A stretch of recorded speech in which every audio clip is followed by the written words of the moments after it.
குரங்கணி மலை கிராமத்துல தொலை தொடர்பு சேவை இல்லாமல் அங்கு வசிக்கும் மக்கள் சிரமப்பட்டு இருக்காங்க. அவர்களுக்கு தொலை தொடர்பு வசதி உறுதியாக நிச்சயம் ஏற்படுத்தி தர வேண்டும். குரங்கணி மலை பகுதியை சுற்றுலா தலமாக மாற்றும் பொழுது இந்த ஏரியாவை டெவலப் ஆக நிறைய வாய்ப்பு இருக்கிறது என்பதை அரசாங்கத்தின் கவனத்திற்கு இந்த கூட்டத்தின் மூலம் நாங்கள் கொண்டு போகிறோம். போடிநாயக்கனூர் சட்டமன்ற உறுப்பினர் அலுவலகம் 15 ஆண்டுகளாக செயல்படாமல் இருக்கிறது. அப்படியா? 15 வருஷமா செயல்படவே இல்லையா?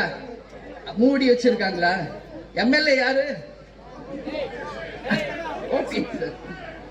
வரதே இல்லையா? சட்டமன்றத்துல வரதே இல்ல.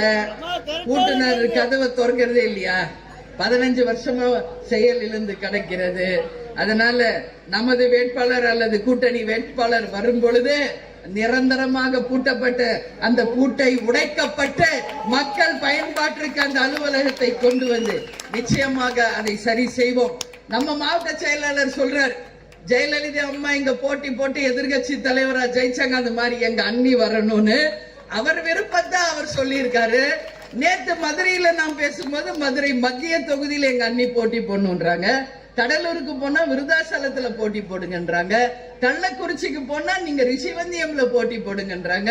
இந்த மாதிரி 234 தொகுதிகளிலும் நீங்க போட்டி போடணும் என்று கழகத்தினரும் எங்கள் மாவட்ட செயலாளர்களும் அவங்க விருப்பத்தை சொல்கிறாங்க. ஆனா உங்களுக்கு நான் சொல்றேன், கூட்டணி அமைந்து தொகுதிகள் அமைந்து வேட்பாளர்கள் அமைந்து நான் எந்த தொகுதியில் போட்டி போட போகிறேன் என்பதை நிர்மாணிக்கும் ஒரே சக்தி நமது கேப்டன் என்கின்ற தெய்வம்.